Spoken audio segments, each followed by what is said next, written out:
Hello, welcome back to the Cricket Nerds. It's me and Zach today, and we're going to be talking through just all of the cricket that's happening at the moment. So we've got India versus Australia. We're going to go into that next. We've also got England versus New Zealand, the sort of end of that test match and test series, because it's only 2 matches. We've got England versus Bangladesh ODIs, and we've got South Africa versus West Indies test match. So there's a hell of a lot going on. So let's just jump into it. Let's go straight into India versus Australia. Border Gavaskar Trophy, the 3rd test. This is to win the series for India, or Australia obviously fighting to draw it. And wow, what a first day! Not the first day we were expecting, because India got bundled, is the word I'm going to use, bundled out for 109. And then Australia on the same track put up 156 for the loss of 4 wickets, all 4 of them coming at the left hand of that absolute legend who we keep on mentioning, Ravi Jadeja. So Zach, obviously the main kind of story of that first day was India's batting collapse. Yes. So Virat Kohli top scored with 22. Do you want to talk about just India and what on earth happened? It's hard for Test cricket at the moment when you've got games like England versus New Zealand being a really good spectacle of the game, and then India get bowled out for 100 and something after electing to bat first. And it's just like, well, what are they playing at? If India say that Test match cricket is the most important part of cricket, then why are they not producing pitches which are going to last the full 5 days and that is going to produce that even contest between bat and ball? And we've been seeing this in India for the last however many years. And Indians have been saying, why are you complaining about the pitches? And finally, India have kind of been at the receiving end of it, where there's been this pitch that's been prepared, which is so conducive to spin, so hard to bat on, and India have succumbed to it. And they just didn't play well against spin either. So I think it's a combination of things. I think it's a combination of the pitch not being good enough. I think it's a combination of India not playing spin well enough, which is weird given that they were brought up on the stuff. And also Australia bowling well. We can't ignore Matthew Kuhneman bowled very well. However, yeah, it's just not great for the game. Yeah, no, it's not great for our views either. no, it's that, and that's what I care about more, because if you look at the first and second test, those pitches were slightly better. Like they were they were spinning tracks, but that's fine. And it was just because of high skill from one team and lack of application from the other that those ended early. So I have no objection to the Nagpur pitch or the Delhi pitch. I think they were absolutely fine. This indoor pitch has proven itself to be slightly worse, I'd say. It was, like you say, it was absolutely ragging. I'm pretty sure I saw one ball from Nathan Lyon that spun 10 degrees, which is absolutely ridiculous for day one of a test match. It was ridiculous. Yeah. It was an absolutely filthy delivery. And yeah, I think India didn't play it that well. But that being said, I think they are still very good players of spin. I saw some sort of tweets going around that India are, this generation can't play spin. So hold on. What were you saying like 2 test matches ago? Oh, our boys know how to play spin. Australians, they got no idea. And then the second test, they were like, oh yeah, our boys know how to play spin. You don't sweep on this kind of deck. And then suddenly they get bundled out for 100 and you're like, oh yeah, no, they've never known how to play spin here. It's like, no, they do. And if you're going to compare them to players of yesteryear that have also batted well on spinning tracks, I would suggest that tracks haven't been this bad, or this bad previously. Like India was always a very flat track kind of place. And you all you have to do is compare the home team's batting innings to the visitors' innings, and you'll see that there are a lot of high scores. Yeah. Whereas this, obviously it's a very, very, very spicy pitch. But that being said, it was looking at the selection, I was quite excited to see that. We saw Shubman Gill. Umesh Yadav come in for Mohammad Shami. We saw big Shubman Gill coming in for KL Rahul, which was a move we'd been kind of crying out for. And yeah, I'm not sure about half of the changes that they made. So I don't know how I feel about Umesh Yadav coming in instead of Mohammad Shami, because looking at this pitch, I mean, obviously the Indians misread it because they said, oh, yeah, we'll have a bat first. Must have thought it was a lot flatter than it actually was. Because looking at that pitch, you think, why on earth did you not get Kuldeep Yadav in that side? Because he would absolutely tear it apart. If we've got Axar Patel, Ravi Ashwin, Ravi Jadeja, and then Kuldeep Yadav, who on any given day can get a lot of turn. If he was bowling on that, then I feel like it would have been really horrible for the Aussie batters. What do you think of the overall selection, just going into it? I think Australia have selected better for this game in going with the 3 frontline spinners, 1 pace bowler, and then you've got the all-rounder in Cameron Green, which was said Cameron Green being in there provides that extra versatility. Him being able to bowl adds a lot to the team.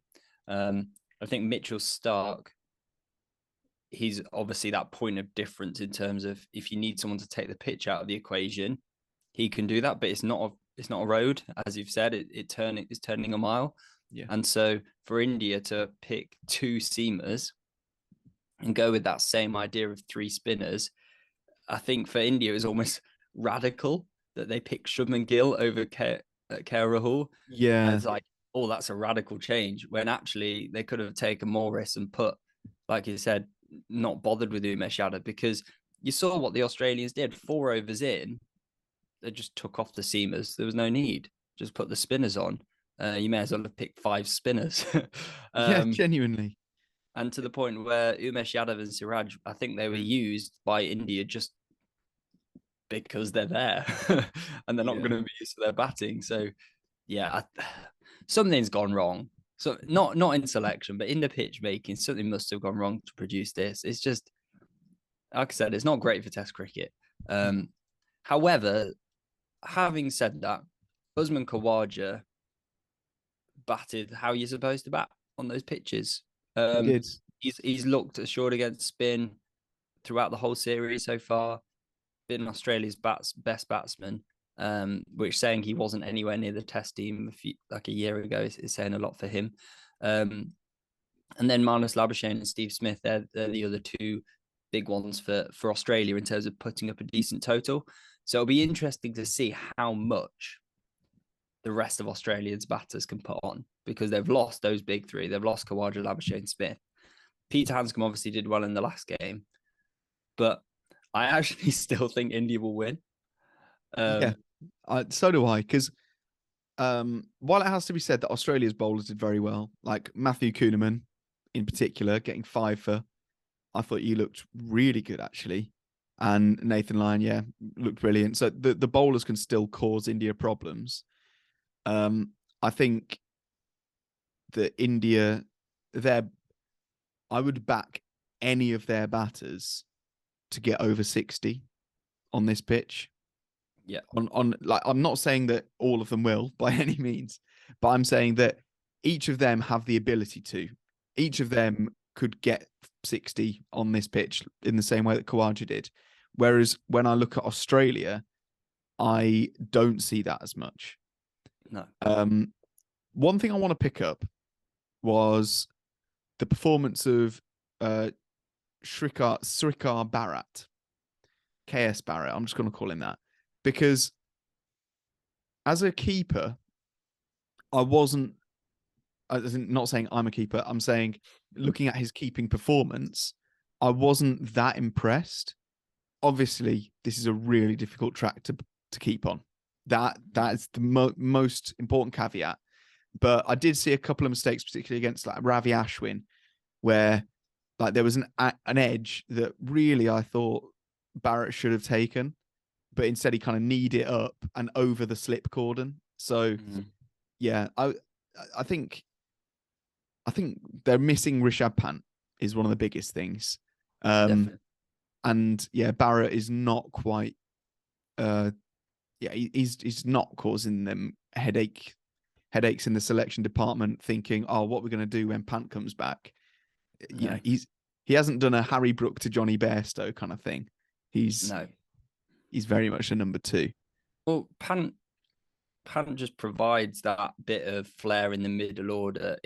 So let's say he played a chanceless 30 or 40, that's another 20 or 30 runs on top of your 109, and you're actually getting a kind of decent score. And also, as you've said, the difference with the keeping as well. He's definitely missed by that Indian side. I think Indian fans all over are feeling the hit of Pant not being there, especially when the top order just isn't providing the runs they should be. Be interesting to see Shubman Gill in the second innings, which will probably happen tomorrow. The chances are the test will finish tomorrow. India will score another 100, but Australia will be bowled out for 20 runs. India will score another 150 and bowl Australia out for 20. I genuinely, I wouldn't be shocked. I would not be shocked. One thing I want to pick up, sort of last point for me, is looking at the bowling innings of Australia. Bear in mind, they only had to bowl 33 overs, so it's not that many, but there were no wides and no balls. The Indian bowlers have done 54 overs so far, and there have been 4 no balls. Now, 2 of them have been from Mohammad Siraj, which as a seamer, that's kind of, I've said in previous videos, I'm okay with it because as a seamer, you're pushing the lines to get that extra yard of pace. I get it. Ravi Jadeja is still bowling no balls, and he's done it in every single test match so far. He's done it a couple of times with like the last wicket, and it's genuinely going to really start costing India if he keeps on bowling these no balls, because as we've seen, he is a brilliant bowler. He's man with the golden arm at the moment, took all 4 wickets. But if you've got that ability, then there's kind of no need for a spinner to be bowling no balls. So that's all I want. That's my last point on India. Ravi Jadeja, sort it out, because you don't want to be the reason that your country's lost. And when you've played so well and it's just like no balls that are going to, lose those really big chances. Yeah. No balls. It's a crime, really. Yeah. If you get a wicket off a no ball, then when there was no need and it could have been stopped, then it's just stupid, isn't it? But should we look at England, New Zealand? Yes, because we should. That test match went right down to the wire, all the way to the 5th day, and New Zealand ended up winning by 1 singular run. That is it, which is absolutely incredible, because I don't think that's ever happened in Test cricket, or it might have happened once in Test cricket before. It's probably happened, but England have beaten Australia by 2 runs. That happened in the 2005 Ashes. But to win by 1 run, that's as close a margin as you can possibly have in Test match cricket. And it was a good Test match. It was a very good Test match. However, do you reckon England should have won? Yes. I think anybody that watched the match reckons that England should have won. It was that there were copious mistakes in that second innings that led to England losing, as in England's second innings, so the 4th innings of the match. So if I just go into them quickly, first of all, Joe Root sent Harry Brook down a river with that run out. He was run out on after facing no balls. That was criminal. You know, Harry Brook is our best batter at the moment. He is in the best form that we've seen him. And for him to not face the ball meant that, that was a huge blow for England. So that first up was kind of major reason number one. Major reason number two was Stokes, Root, and Folkes they threw away their wickets to some relatively tame short ball bowling. To say that Stokes had applied himself this time, which he genuinely had, it was a very, very dogged innings that he really stuck around for. To then throw away his wicket in the way that he did, instead of continuing in the manner that he was batting, was frustrating and disappointing. But all of those kind of negatives that I have for the England side in that the way that they lost was silly. I've got to say, as a test match, that is one of my favorites ever. It was an absolutely incredible game. England are playing the most entertaining cricket in the world at the moment. It is enthralling, even as a sort of, if you're a third party, if you're a sort of an outsider, you don't support either side, just watching that test match is really exciting because you're seeing somebody do something amazing in every single innings, be it bowling or batting. And, just audacious calls like making New Zealand do the follow-on, which not many teams would do because, you want to give your bowlers a break. Nope, don't care. Bowlers are back in. What happens? New Zealand managed to put up a massive total, compared to their first. They managed to get 483, and then England just fall short of the chase. It was a brilliant game. I really enjoyed it. What were your thoughts? Yeah, I really enjoyed the game. However, I do think I'm a bit frustrated about some of the choices that were made. And I'm not talking about just this match. I'm talking probably the last 2 years with England.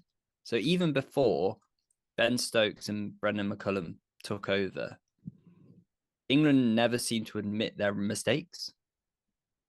Like in the past, we've said, we backed our decision, we made the right call in that area, rather than learning from the mistake. Because I think there's a difference between making those decisions where it's a very risky decision, so it can either come off amazing or it could cost you a victory. Those decisions where it's 50-50, fair enough, go with the risky option, I don't mind that. But when it's just a normal tactical decision, like carrying on playing in the same way until you get to the victory, like with Ben Stokes and Root at the end, then they kind of have to take a look at themselves and said, you know what? No, we actually did play a stupid shot. We shouldn't have got out there. Like picking the same bowlers. Yes, Anderson, Broad and Robinson are great bowlers, but maybe on that track, which we know is going to get flatter, we should have picked Ollie Stone as a point of difference in the second innings. Those sorts of things, I think you kind of have to look at yourself and say, no, we have made a mistake there, rather than continuously just backing yourself every time saying, no, we made the right calls, just the victory didn't go our way. At some point, you need to look and think, actually, the victory might have been lost right at the end, but there were probably things you could have done earlier in the piece to kind of sort things out. But that's my frustrations on it. Yeah. But the positives are that Jack Leach is looking a lot better as a bowler. He's looking more attacking, bowling better lines, not going for as many runs. Ben Folkes is great, even though he gave his wicket away. Joe Root is back in form. So for me, those are the three big positives for England in this test match. Yeah, and obviously Harry Brook is, a superstar. So that's all very exciting. Yeah. Right. Next one, I think we're going to stay on the test match theme and go to South Africa versus the West Indies, because this is a really quite interesting one. They're both quite sort of I'd say out of form test sides, and both quite in need of a win, which makes it a very. I'm actually really quite intrigued by the whole series. So South Africa batted first and got 342. Almost all because of that man Aiden Markram, who I'm a huge fan of him. Dean Elgar also got a very good 71 before he just guided one to third man, which that was the weirdest sort of ramp shot over the slips that I've seen. And yeah, then West Indies only got 212. And, despite a little bit of fight back from Raymond Reefer, there was very little in the way of batting application. And then South Africa's second innings, they're 8.1 overs in and 49 for 4. Temba Bavuma, on his test captaincy debut, has got a 2-ball duck and a golden duck. Another golden duck for Tony DeZorzi. And yeah, so basically they're 49 for 4 and Aiden Markram's got 35 of them. So South Africa really becoming a little bit reliant on Markram's good form. But yeah, what are your thoughts on this match? It's obviously going to be tricky for South Africa because they're going through a transition phase. They've got a new captain. They're trying this new guy, Tony DeZorzi, who has a first-class triple century at number 3. He's obviously just finding his way into it. It's great for Aiden Markram. He's looking very good. Dean Elgar as well in the first innings looked really, really settled. And I think having the captaincy taken off him should hopefully see him return to form as a batsman. Because a few years ago, he was one of the best openers in world cricket. He was very consistent, whereas now he's becoming less so. But yeah, Temba Bavuma, I feel so sorry for him. I don't know what it is about him, but I just pity him so much. I think it's because he's just quite cute. So you just I look at him and he just looks so downtrodden when he's in a bad way. And I think it's probably because of all the whole he had a horrible T20 World Cup, then he wasn't picked for his own country's franchise white ball tournament when he was the white ball captain. And then, becomes the red ball captain, which is oh, brilliant. He deserves it. He's worked his way to this point, and then he just flops completely. So I think he'll do brilliant things going forward. But yeah, for those to be your first 2 innings as a test match captain, that's so rough. Yeah, it sucks. I think West Indies are building a team at the moment. Obviously, the best batsmen of the top order, Brathwaite and Chanderpaul. Yeah. And they're looking for more in that middle order. So seeing Raymond Reefer play that sort of an innings is going to be encouraging for them to look into the future. I think their bowling is where they kind of need to. They've got very experienced bowlers, which is good, but there's just missing a bit of that spice. I think Alsari Joseph obviously brings a bit of that with his pace, but he goes for too many runs. Yeah. So there's a bit of they're just missing that something special. You think about the West Indies team from the 90s, early 2000s, and even before that, the pace bowlers they had, the trouble they caused those batsmen. If they had that in their side, then they'd actually be one of the best test teams in the world, in my opinion. I agree. I think it. And you think about some of the most exciting players that they've got, like Obed McCoy. Where's he in red ball? Alzari Joseph, I think, is incredibly exciting in all formats of cricket, and he's only young. But yeah, I think you're absolutely right. There are some real talents in West Indies cricket that just aren't quite getting tapped into, and it's a shame. Yeah. Right. Let's move on to our final topic, which is England versus Bangladesh in the ODIs. So England was it Bangladesh won the toss and chose to bat, and they put up a total of 209 all out, and it was only really because of Najmul Shanto, is how you say his name. Shanto, I'm just going to call him Shanto. It's only because of him, really, that they managed to get there. It was a very good 58 from him. I think he looked very composed. But I thought England's bowling was really good, and it was definitely a pitch that was turning. What were your thoughts? There's just nothing more satisfying than seeing no zeros in a wicket column for the bowling scorecard. Everyone chipped in. Everyone did their bit. Jofra Archer looked great. Chris Wokes, he knows how to bowl in different countries and one-day cricket. Yeah. Shame it's not as tests. But yeah, Adil Rashid and Moeen Ali are just so good through those middle overs. They just provide so much control, regularly taking wickets. And they've been doing it for ages. And I think you've got Will Jacks who's coming in. He's kind of like that like-for-like replacement for Moeen Ali. So we'll probably see him doing more bowling over a few years. And we've also got Rehan Ahmed, who's obviously not in the team for this game, but he's in the squad, and he's probably going to take over from Adil Rashid as that leg spinner. So we've got a plan for one-day cricket that works without bowling. But obviously the batting, it comes down to who's in form. And today we saw David Malan very much in form. Yeah, it was all David Malan. The next high score was Will Jacks with 26. It was a really good innings from Malan, actually, and I'm really glad that he did it, because he's had he's faced quite a bit of criticism across his career about facing spin. Like, he hasn't been a very good player of spin, but this time on a turning track, I thought he played it very well. He paced his innings really well. He's got the perfect mold of a ODI batter. So it's a wonder that he hasn't played as many, ODIs as he potentially should have done.